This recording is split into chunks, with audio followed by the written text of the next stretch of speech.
40টা রাত যেই রাতের অপেক্ষায় ঘুমাও নাই, দরজার পাশে দাঁড়ায় দাঁড়ায় আমার নবীর অপেক্ষা করেছো। কখন জানি আমার নবী এসে ডাক দেয়া কয়, আবু বকর উঠো, হিজরতের টাইম হয়ে গেছে। এই ডাকটা শোনার জন্য 40টা রাত তুমি ঘুমাও নাই। অবশেষে সেই রাত আসলো, তুমি আমার নবীকে নিয়ে হিজরতের উদ্দেশ্যে রওনা দিলা। যাইতে যাইতে পিছনে দুশমন তোমাদের ফলো করতেছে। সেই গারে সুর, ওই গুহার ভিতরে 3 দিন অবস্থান করেছ। এই সেই গুহা, যেই গুহা বিশাল বড় এক উঁচু পাহাড়ের উপরে। এত বড় উঁচু পাহাড়, আজও যারা মক্কা মদিনা গেছেন, মক্কা শরীফ যারা গেছেন, আপনাকে যখন ভ্রমণে বের করে ওই গর্ত দেখায়, ওই গুহাটা দেখায়, গারে সুর, কয়জন আছে ওই পাহাড়ের উপরে উঠবে? অনেকের সাহস দেয় না। অথচ ওই সময় তো কোনো রাস্তাও ছিল না, পাহাড় বেয়ে বেয়ে ওই গুহা পর্যন্ত বসতে হয়েছে। এখন তো সৌদি সরকার ঘুরায় ঘুরে অনেক রাস্তা করেছে, এই রাস্তা দিয়ে এখনো অনেক মানুষ সাহস করে না। হযরত ওমর ফারুক রাদিয়াল্লাহু তাআলা আনহু বলেন, ভাই আবু বকর, ওই গুহায় ওঠার জন্য তুমি পাহাড়ের নিচে যায় মায়ের নবীকে নিয়ে দাঁড়াইছো, উপরের দিকে তাকায় দুজন সিদ্ধান্ত নিয়েছো ওই গুহার ভিতরে অবস্থান করবা, পিছনে দুশমন তোমাদের ফলো করতেছি। কিন্তু সেই পাহাড় আমার মায়ার নবীকে তুমি বাইতে দাও নাই রে। তুমি নিজে পাহাড় বায়া বায়া উঠছো আমার নবীরে নিজের কান্দে লইয়া। রহমতের নবীরে নিজের কান্দে উঠাইছিলা, আর নিজে বায়া বায়া পাহাড় বায়া ওই গুহার কিনারায় যায় গেছো। যে নবীকে বলছো, নবী গো আপনি গুহার মুখে দাঁড়ান, আপনি আগে গুহায় ঢুকেন না গো নবী, আমি একটু আগে গুহার ভিতরে ঢুকে দেখি গুহাটা নিরাপদ কিনা, নাকি আবার কোনো হিংস্র জীব জানোয়ার আছে। যদি কোনো হিংস্র জীব জানোয়ার আমি আবু বকরের ক্ষতি করে, এতে উম্মতের এত ক্ষতি হবে না, কিন্তু আপনার যদি কোনো ক্ষতি হয়ে যায় গো নবী, উম্মত কোনোদিন ক্ষতিপূরণ দিতে পারবে না। দাঁড়ান, আমার মায়ার নবীরে তুমি এই জায়গায় দাঁড় করাইয়া নিজে গুহার ভিতরে আগে ঢুকছো, নিজে গুহার ভিতরে ঢুকছো, ঢুকে তুমি যতগুলি গর্ত ছিল সবগুলি গর্তের মুখ ফাগরি ছিঁড়ে ছিঁড়ে গর্তের মুখগুলা বন্ধ করেছ। একটা গর্তের মুখ বন্ধ করার মতো কাপড় তোমার কাছে ছিল না, নিজের পা দিয়া ওই গর্তের মুখটা তুমি আটকায় রাখছো। যদি গর্তের ভিতরে কোনো বিষাক্ত সাপ থাকে, আমি আবু বকরকে দংশন করে করুক, কিন্তু আমার মায়ার নবীর যেন ক্ষতি না হয়। এরপরে আমার নবীরে তুমি গুহার ভিতরে ঢুকাইছো। ওই দিন তোমার ঘুমের প্রয়োজনটা বেশি দরকার ছিল, কারণ 40টা রাত তুমি ঘুমাও নাই, কিন্তু নিজে না ঘুমাইয়া গুহার ভিতরে আমার মায়ার নবীরে ঘুম পাড়াইছো। নিজের উরুটারে বালিশ বানায় দিছো, নিজের উরুটারে বালিশ বানায় দিছো, আর আমার রহমতের নবীরে নিজের উরুতে ঘুম পাড়াইছো। বিষাক্ত সাপ তোমার পায়ে কামড় দিল, বিষের যন্ত্রণায় তুমি ছটফট, বিষের যন্ত্রণায় তুমি অস্থির, হজম করেছো, যন্ত্রণা তুমি হজম করেছো, চেহারা তোমার কালো হয়ে গেছে, বডি তোমার কালো হয়ে গেছে, কিন্তু বডি তুমি নাড়াচাড়া করো না। যন্ত্রণায় তুমি অস্থির, কিন্তু বডি নাড়াও না, কারণ বডি যদি নাড়াও আমার মায়ার নবীর ঘুম ভেঙে যাবে। ও ভাই আবু বকর, ওই একটা রাতের নেকি আমি উমরকে তুমি দিয়ে দাও, বিনিময়ে আমি উমর আমার জীবনের সব নেকি তোমাকে দিয়ে দিব। যেরকম সুবহানাল্লাহ। सिद्दीक तेरा नाम से इस्लाम रहेगा, सिद्दीक तेरा नाम से इस्लाम रहेगा, दुनिया की सदाकत में तेरा नाम रहेगा, दुनिया की सदाकत में तेरा नाम रहेगा, फारूक तेरा नाम से इस्लाम रहेगा, दुनिया की अदालत में तेरा नाम रहेगा, उस्मान तेरा नाम से इस्लाम रहेगा, दुनिया की सखावत में तेरा नाम रहेगा, हैदर तेरा नाम से इस्लाम रहेगा, दुनिया की शजाअत में तेरा नाम रहेगा, मुआविया तेरा नाम से इस्लाम रहेगा, दुनिया की सियासत में तेरा नाम रहेगा। जोरे शोरे बोली अल्लाहु अकबर।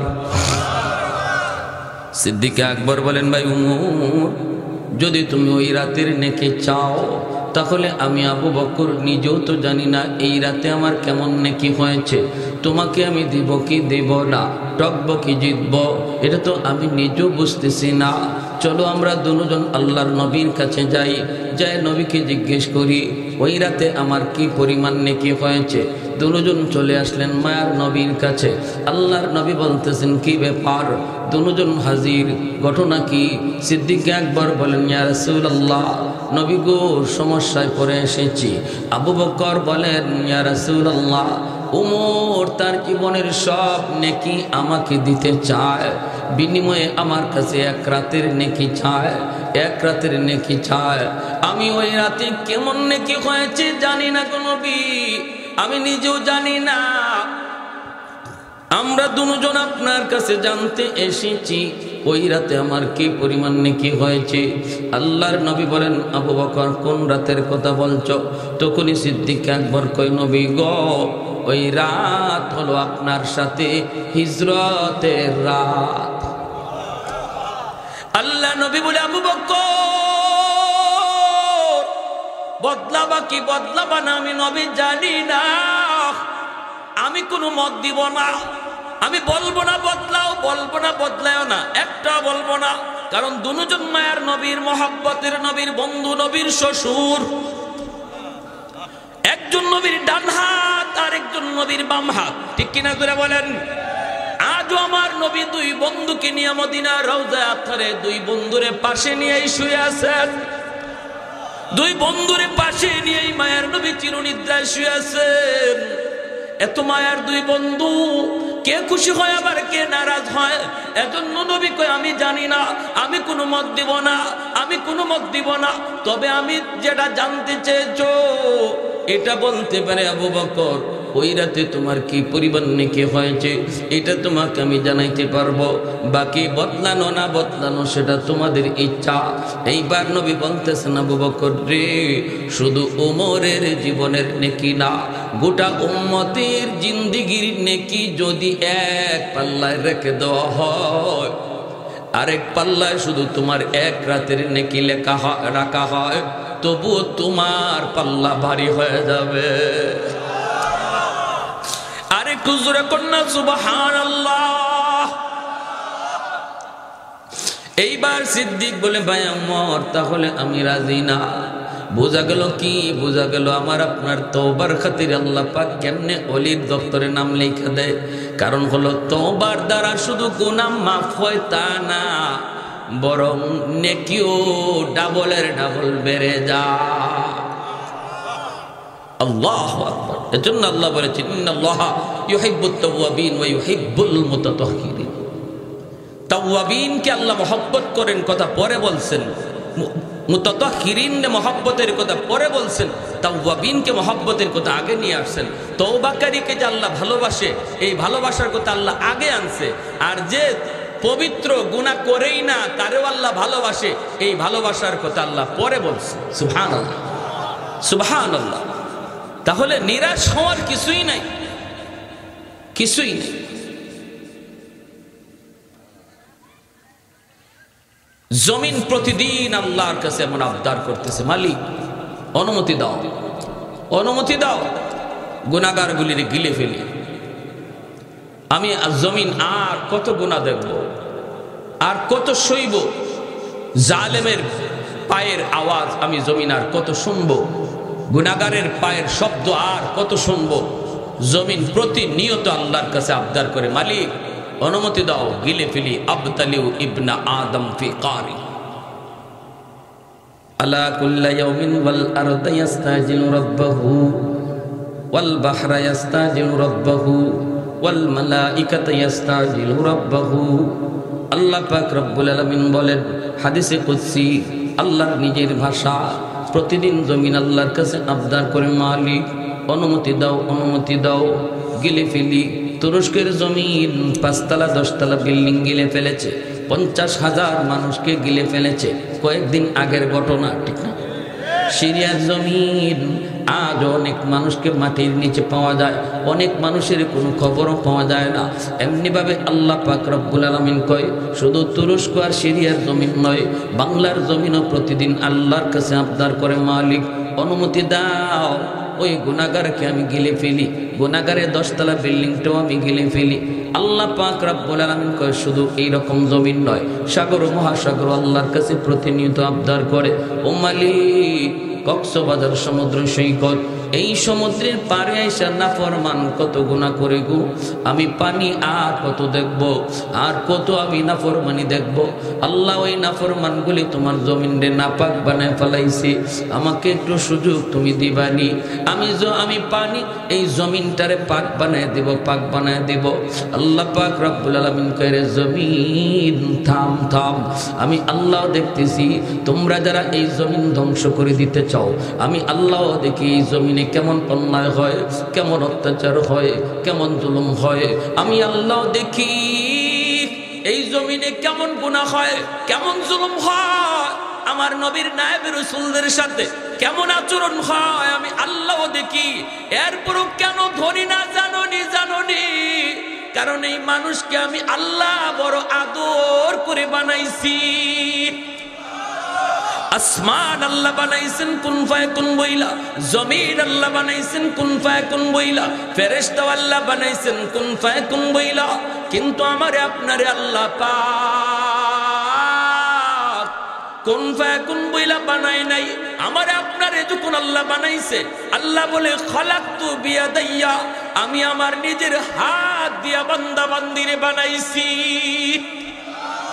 কারণ এই চেহারার মধ্যে এত দামি কপাল, ওই কপাল দিয়া বান্দা আমার কুদরতি কদমে সাজদা দেয়।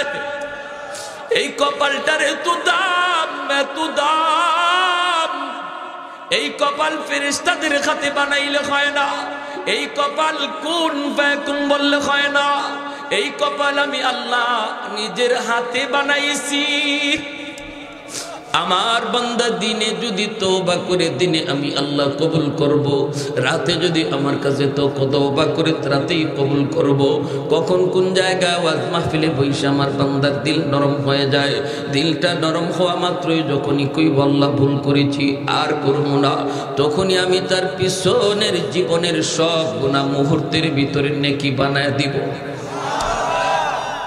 তোমরা কারা কারা, তোমরা কেন আমার আর আমার বান্দার ভিতরে কেন নাক গলাও? আল্লাহু আকবার। আমার আর আমার বান্দা বান্দির ভিতরে তোমরা কেন নাক গলাও? 70 বছর 80 বছরের গুনাহগার তওবার খাতিরে 60 বছর 70 বছরের গুনাহকে আল্লাহ পাক মুহূর্তের ভিতরে নেকি বানায় দেয়। আল্লাহ বলে এখনো জমিনের মধ্যে 4 শ্রেণী আছে, লাউলা মাশাইকু রুক্কা ওয়াশ-শাবাবু খুশা ওয়াল আতফালু রুদ্দা ওয়াল আনআমু রুত্তা লাজআলতুস সামাআ হাদিদা ওয়াল আরদা খাফসাফা ওয়াত তুরাবা রামাদা ওয়ামা আনজালতু মিনাস সামাই কাতরা ওয়ামা আমবাততু মিনাল আরদি নাবাতা বাল আনজালতু আলাইকুমুল আযাবা সাফা। আল্লাহ বলেন এখনো জমিনের ভিতরে আমার কিছু বান্দা বান্দি রয়েছে যাদের চুল দাড়ি পাকা হয়ে গেছে, চুল পেকে গেল, চুল দাড়ি তার পাকা হয়ে গেছে, কোমরে তার ব্যথা, হাঁটুতে তার ব্যথা, এরপরও আমি আল্লাহকে কষ্ট করে করে সেজদা দেয়, আমি আল্লাহকে কষ্ট করে করে রুকু করে, রুকু করতে পারে না, হাঁটু বাঁকা করতে পারে না, কোমর বাঁকা করতে পারে না, এরপরও করে আমি আল্লাহর ভয়ে, আমি আল্লাহর মহব্বতে। আমার ওই বান্দা বান্দি যখন কষ্ট করে আমি আল্লাহর কদমে সেজদা দেয় রে, তখন আমি আল্লাহ এই জমিনের প্রতি তখন মায়া লেগে যায়।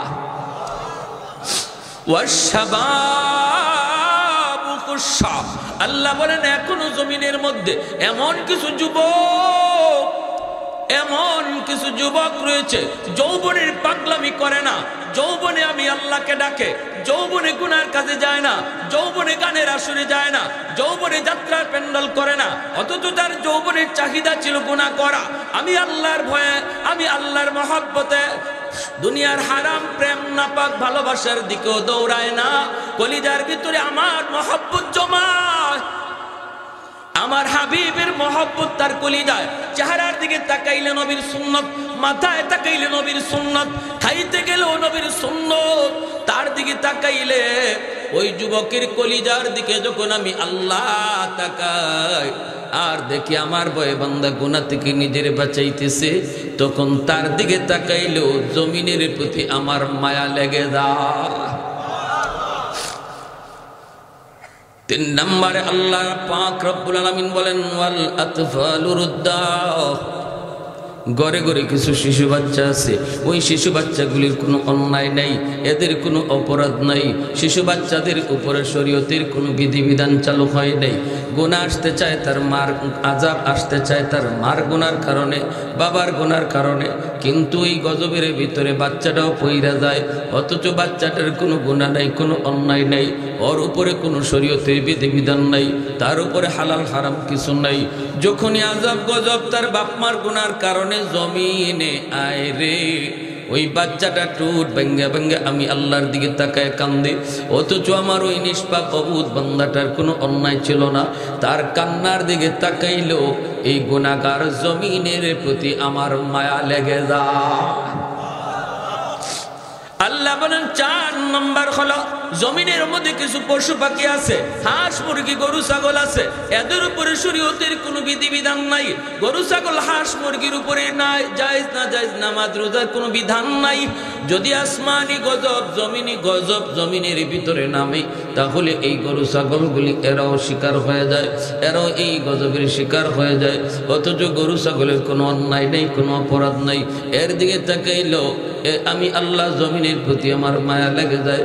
এজন্য বলি যুবক, গরু ছাগল হাঁস মুরগি পশু পাখি যা কিছু দেখি, ও কারণে গরুটার মারধর করবা না, ও কারণে ছাগলটার গায়ে হাত দিবা না, কারণ জানোনি সে যদিও হাইওয়ান কিছু বলতে পারে না, আল্লাহ তার খাতিরে তোমারে আমারে বাঁচায় রাখছে। নতুবা জমিনে যেই পরিমাণ গুনাহ হয়, যেই পরিমাণ অন্যায় হয়, এখনো মসজিদে কয়জন যায় আর মসজিদের বাইরে কয়জন থাকে? নামাজের টাইমে হিসাব করলে দেখো, প্রতিটা ঘরে ঘরে যদি জরিপ করা হয়, প্রতিটা ঘরে নামাজি কয়জন, বেনামাজি কয়জন, দেখা যাবে বেনামাজির সংখ্যা বেশি।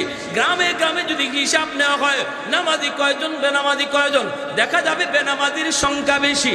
আল্লাহ পাক বলে এত কিছু আমি দেখতেছি, আমি দেখতেছি দেখতেছি দেখতেছি, এরপর আমি জমিন টিকায় রাখছি এই 4 দলের কারণে। ওই বৃদ্ধ বান্দা বান্দিগুলা বৃদ্ধ বয়সে যখন আমার কদমে সাজদা দেয়, তার খাতিরে জগৎ টিকায় রাখছি। ওই যুবক, যে যুবক যৌবনে আমি আল্লাহরে ডরায়, ওই যুবকের কলিজার দিকে তাকাই আমি জমিন টিকায় রাখছি।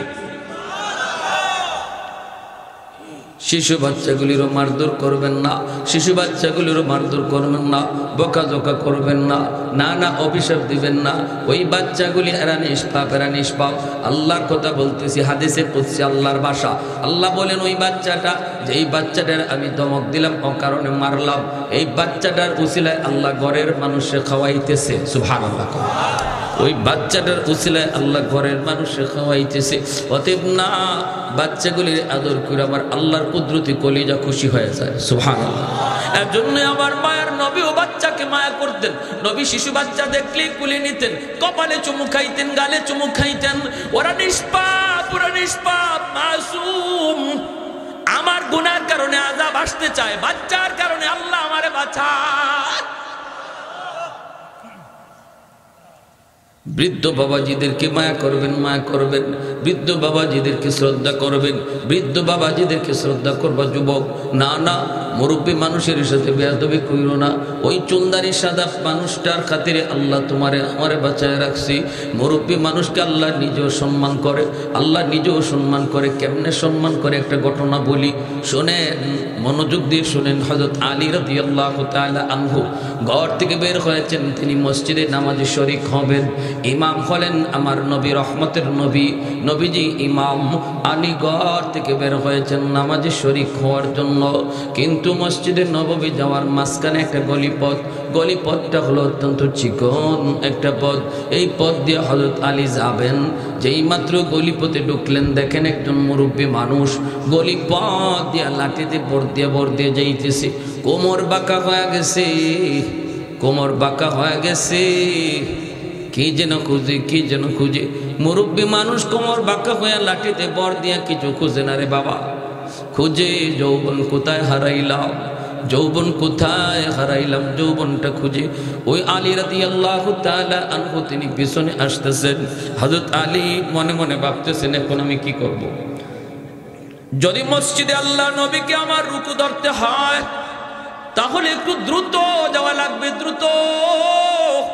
আর দ্রুত গেলে ওই মুরব্বী মানুষটার একটু চাপ দেওয়া লাগবে। চাচা আমার একটু সাইড দেন, এতটুকু বইলা ওনাকে একটু চাপ দেওয়া লাগবে। হযরত আলী রাদিয়াল্লাহু তাআলা আনহু নিজের মনে বুঝান, এরে আলী বল, তুই কি মুরব্বী মানুষকে একটু কষ্ট দিবি, নাকি তোর রাকাত একটা ছুটে গেলে ছুটে যাবে? আলীর মন কয়, আলী রে, মুরব্বী মানুষকে আমার আল্লাহ নিজেও সম্মান করে। মুরব্বী মানুষ যখন আল্লাহর কাছে হাত উঠায় সাদা দাড়ি সাদা চুল লইয়া, তখন আল্লাহ বলে আমার তখন বড় লজ্জা লাগে। সুবহানাল্লাহ। না না, সম্মান করো, আল্লাহ যারা সম্মান করে তুমিও করো। হযরত আলী তারে ধাক্কাও দিলেন না, সাইড দিতেও বললেন না, পিছনে পিছনে যাইতেছেন। রাকাত একটা ছুটে যাবে আজকে নিশ্চিত, একটা রাকাত ছুটে যায়, ছুটে যাক। নবী মসজিদে নববীর ইমাম, এইদিকে আলী আসতে একটু দেরি হইতেছে। মায়ার নবী রুকুতে চলে গেছেন, রুকুতে চলে গেছেন, রুকুতে চলে গেছেন। যেমনি রুকুতে গেছেন, আল্লাহ পাক জিবরাইলে আমিনকে নবীর কাছে পাঠায়া দিছে।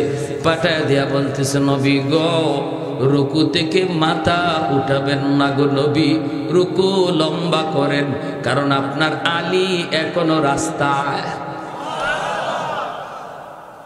সুবহানাল্লাহ। ওগো নবী, রুকু থেকে মাথা উঠেন না, কারণ আপনার আলী এখনো রাস্তায়, জামাত পায় নাই। আমি জিবরাইল যখন বলবো তখন মাথা উঠাবেন। আল্লাহ নবী রুকু লম্বা করা শুরু করলেন। নামাজে নবী আর কোনো প্রশ্ন করলেন না। আলী রাদিয়াল্লাহু তাআলা আনহু যখন রুকুতে নবীরে পাইলেন, তখন জিবরাইল কয়, নবী গো, এইবার দয়া করে মাথা উঠান, আপনার আলী আপনার রুকুতে পায়া গেছে। সুবহানাল্লাহ। নামাজ শেষ হলে পরে আল্লাহর নবী মসজিদে নববীর মিম্বরে বসে ডাক দিলেন, আলী এদিকে আসো, এদিকে আসো। সাহাবায়ে কেরাম একটু বুঝতে চাইতেছেন, আজকে রুকু এত লম্বা হলো কেন, অন্য দিনের চেয়ে আজকে রুকু এত লম্বা হলো কেন? প্রশ্ন সবারই মনে। নবী ডাক দিলেন, আলী এইদিকে আসো। আলীকে ডাক দিয়ে কাছে আনলেন। সেই মায়ার নবী বলতেছেন, আলী আজকে নামাজে আসতে দেরি হলো কেন? হযরত আলী রাদিয়াল্লাহু তাআলা আনহু বলেন, নবী গো, কই বেশি দেরি হয় নাই, আমি তো আপনাকে রুকুতে পাইছি। আল্লাহ নবী কয়, আলী কেমনে পাইছো? হুশ নাই, হুশ থাকার কথাও না রে। তোমার রুকু পাওয়ার জন্য আল্লাহ পাক আমাকে রুকুতে হ্যাং করে রাখছে। সুবহানাল্লাহ। আমারে আল্লাহ পাক রুকুতে আটকায় রাখছে যেন তুমি রুকু পাও। হযরত আলী অবাক হয়ে গেলেন, ইয়া রাসূলুল্লাহ, এত কিছু ঘটে গেছে আমি বুঝি নাই গো নবী। আল্লাহ নবী কই, বুঝতে হবে না, আগে বলো কি হয়েছে, রাস্তা কি হয়েছে কও।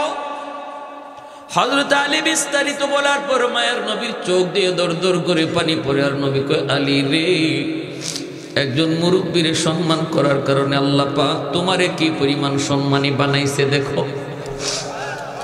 এ যুবক, আজকে মুরব্বীর দিকে তুমি চোখ লাল করে তাকাও কোনো কারণে, সাবধান। চুলদারি সাদা মানুষগুলো আল্লাহর কাছে বড় দামি, বড় দামি, বড় দামি। না, বেয়াদবি করবা না, বাপ মার সাথে বেয়াদবি করবা না, কারণ মা বাবার দোয়ার দ্বারা আল্লাহ তোমার ভবিষ্যৎ আলোকিত করবে। বাপ মার বদদোয়া থাকলে ভবিষ্যৎ আল্লাহ অন্ধকার করে দিবে, অন্ধকার। যেই সন্তানের উপরে তার বাপ মার দোয়া থাকবে, আল্লাহ পাক রব্বুল আলামিন তার সামনের জীবনের সমস্ত পথ আসান করে দিবে। 1 নম্বর আল্লাহ হায়াতে বরকত দেয়, 2 নম্বর আল্লাহ পাক রব্বুল আলামিন তার রিজিকে বরকত দেয়, 3 নম্বর আল্লাহ পাক তার সন্তানগুলিকে নেককার সন্তান বানায়। আল্লাহু আকবার। ঘরে যে একজন বৃদ্ধ মা, বৃদ্ধ বাবা, আব্দুল কাদের জিলানী, মঈনুদ্দিন চিশতি তোমার জন্য এক জায়গায় বৈশা দোয়া উঠাইছে, হাত উঠাইছে। নবী বলে তাদের দোয়া কবুল হবে কি হবে না কোনো গ্যারান্টি নাই, কিন্তু তোমার আব্বা, কিন্তু তোমার আম্মা যদি তোমার জন্য হাত উঠায়, মায়ার নবী বলতেছেন এই দোয়া কবুল হবে, এটা 100% গ্যারান্টি। সালাসাতুন দাওয়াতুম মুস্তাজাবাতুম লা শাক্কা ফীহ, দাওয়াতুল মাজলুম, দাওয়াতুল মুসাফির ওয়া দাওয়াতুল ওয়ালিদ আলা ওয়ালাদিহি। এজন্য রে যুবক, দুনিয়ার মানুষ তোমারে ভালো জানে, বাপ মা তোমারে খারাপ জানে। আল্লাহ বলে আমিও তোরে খারাপ জানি। বাপ মা যদি তোমারে ভালো জানে, আল্লাহ বলে আমিও তোমারে ভালো জানি। রিদার রাব্বি ফি রিদাল ওয়ালিদাইন ওয়া সাকাতুর রাব্বি ফি সাকাতিল ওয়ালিদাইন। এজন্য যুবক, যৌবন কালটা হলো তোমার আল্লাহকে খুশি করার বয়স। যুবক, যৌবন কালটা হলো আল্লাহর ওলি হওয়ার বয়স, তোমার আল্লাহর ওলি হওয়ার বয়স। এজন্যই তো জুন্নুন মিসরি রহমাতুল্লাহি আলাইহি তিনি নদীর কিনারা দিয়ে হাঁটতেছেন। একটা যুবক দেখেন আল্লাহর কেমনে ওলি হইয়া কেমনে বিপদ থেকে আল্লাহ তারে বাঁচাইছে যৌবন কালে। জুন্নুন মিসরি আল্লাহর বহুত বড় একজন ওলি, নদীর কিনারা দিয়ে তিনি হাঁটতেছেন। অসুবিধা হইতেছে আপনাদের? চলবে ভাই ভাই, চলবে। মনোযোগ কার কার আছে একটু হাত উঠে আল্লাহকে। আল্লাহ তুমি কবুল করো, জোরে বলি আমিন। হঠাৎ করে আল্লাহর ওলি দেখেন পানির নিচ থেকে একটা কচ্ছপ পানির উপরে ভাসলো। ওই কচ্ছপটা আল্লাহর কুদরতের নদীর পারে আসলো, আর বিচ্ছুটা লাফ দিয়া কচ্ছপের পিঠে বসে গেল। কচ্ছপটা খেয়া হইয়া বিচ্ছুটাকে নদী পার কইরা দিল। এই ক্ষমতা আল্লাহর আসেনি না নাই? আল্লাহ পারেনি না পারে না? এটা আল্লাহর কুদরত, ঠিক কিনা ধরে বলেন? আল্লাহ পাক রব্বুল আলামিন তার কুদরতে পার করে দিলেন। এইবার জুন্নুন মিসরি কয় মালিক, বিচ্ছু তো তুমি পার করে দিছো, কিন্তু আমারও তো নদী পার হতে মন চাই, কিন্তু কেমন করে নদী পার হব? কোনো খেয়া নাই, কোনো নৌকা নাই। আল্লাহ কেমন করে নদী পার হই? মালিক আমাকে নদী পার করাও। বিচ্ছুরে যদি তুমি পার করাইতে পারলা, আমাকেও তুমি পার করাও। আল্লাহ পাক তার অলির অন্তরে ইলহাম করে দিলেন, হাতের জায়নামাজ পানিতে বিছায় দাও, আর জায়নামাজে বসে পড়ো। আমি আল্লাহ তোমাকে জায়নামাজে বসাইয়া নদী পার করায় দিব। সিলেটের শাহজালাল মুজরিদি ইয়ামানি রহমতুল্লাহি আলাইহি গোর গোবিন্দের সাথে যুদ্ধ করতে ইয়ামন থেকে এসেছেন। সুরমা নদীর সবগুলি নৌকা গোর গোবিন্দ সরায় দিল। এরপরে আল্লাহর ওলি সঙ্গী সাথী নিয়ে তিনি নদী পার হয়েছেন। নৌকায় না জায়নামাজে? যেরকম নৌকায় না জায়নামাজে? জানেননি আপনারা?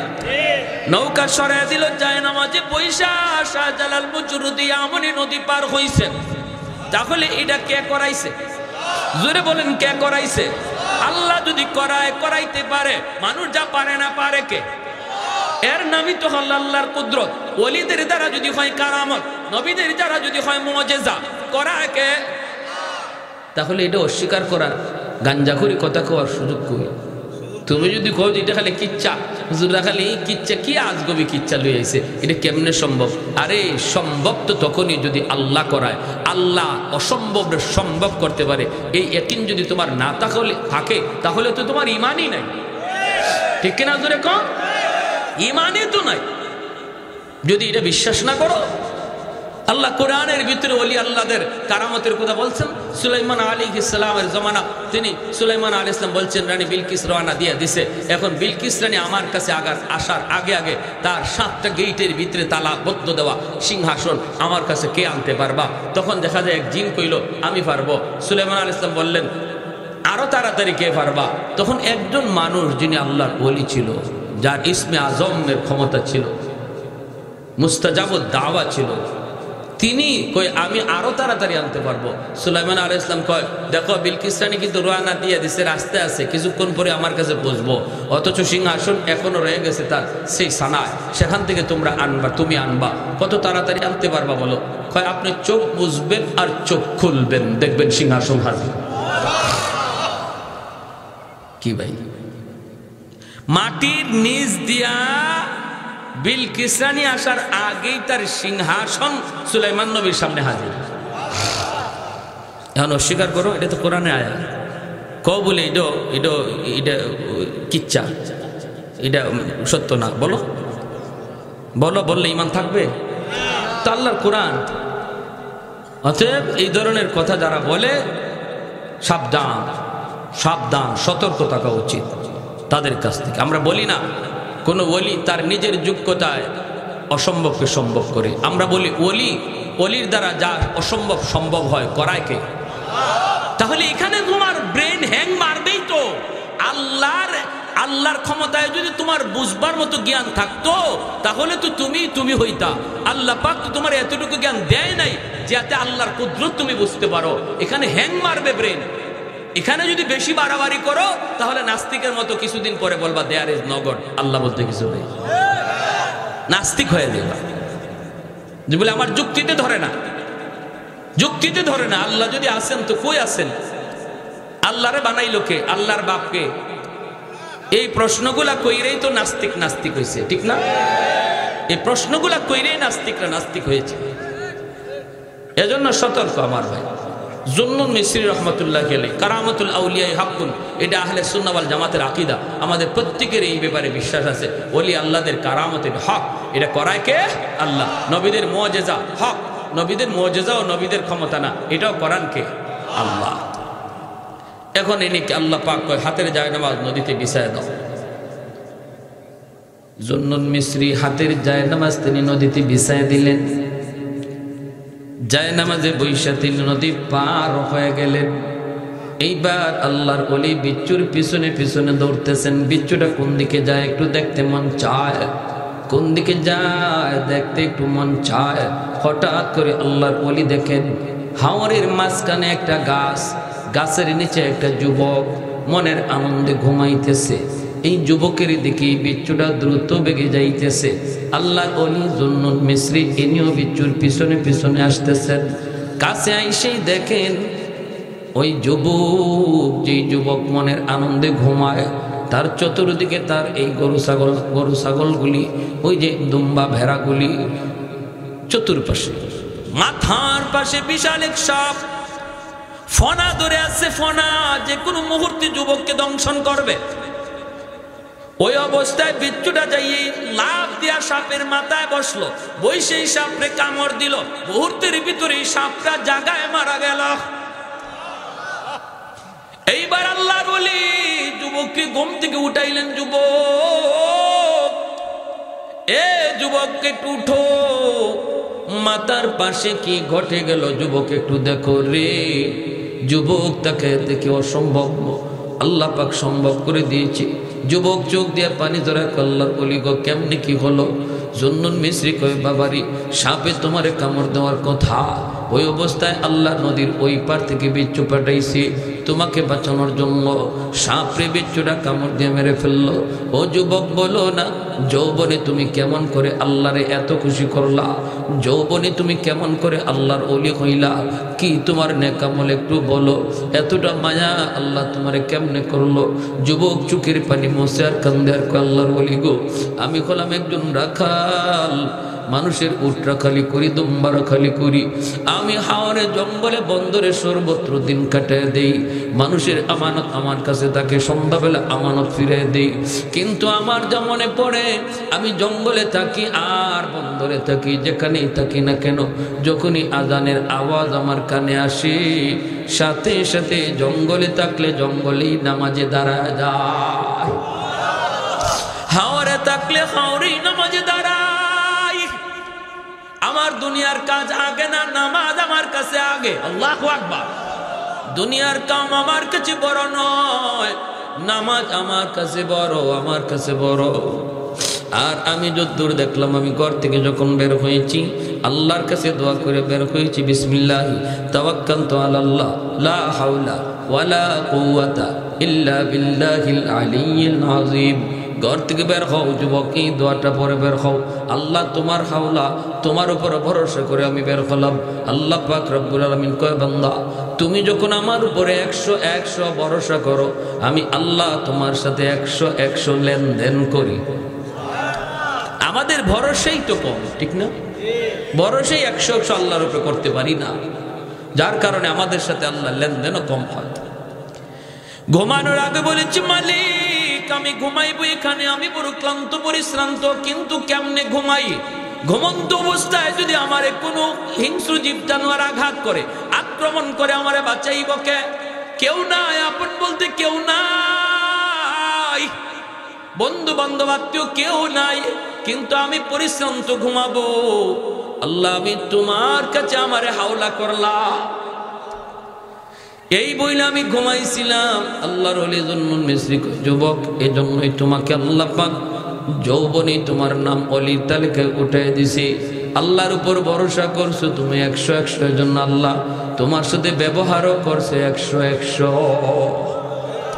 এজন্যই রে যুবক, এজন্যই বলি, যত আল্লাহর অলি হয়ে গেছেন দুনিয়াতে সবাই কিন্তু অলির খাতায় নাম লেখাইছেন যৌবনকালে। এই যৌবন কালটা তুমি পাগলামি করে কাটাইতেছো, এই যৌবন কালটা তুমি গুনার কাজে কাটাইতেছো, অথচ এই বয়সটাই ছিল তোমার আল্লাহর ওলি হওয়ার বয়স। কি ভাই?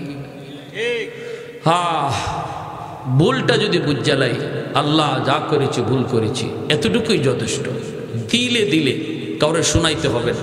এখানে বসে আমরা যারা আছি, পিছনের কথাগুলা আল্লাহর কাছে দিলে দিয়ে বলবো, আল্লাহ যা করেছি ভুল করেছি। সামনে আসতেছে রমজান, আল্লাহ অনেক রোজা আগে ছাড়ছি, আর একটা রোজাও ছাড়তে আমি রাজি না। আল্লাহ আমাকে পরিপূর্ণ রোজাগুলি রাখার তৌফিক দিও। আল্লাহ আমার পিছনের সব গুনার ব্যাপারে আমি তোমার কাছে তওবা করলাম। এতটুকু কথা দিলে দিলে কারা কারা বলতে রাজি? আল্লাহরে দেখা। আল্লাহ তুমি কবুল করো, মঞ্জুর করো। সবাই বলি আমিন। আর একটু জোরে বলি আমিন, আরো জোরে বলি আমিন। আল্লাহ আমরা আর মা বাবারে কষ্ট দিব না, আল্লাহ আমরা আর বাপ মারে কষ্ট দিব না, মা বাবার অমান্য হব না। আয় আল্লাহ মুরব্বীদের সাথে আর বেয়াদবি করব না। আল্লাহ তোমার ঘর মসজিদে 5 ওয়াক্ত নামাজ পড়ব, রমজানের রোজাগুলি রাখবো, পাক্কা ইরাদা আমরা করতেছি।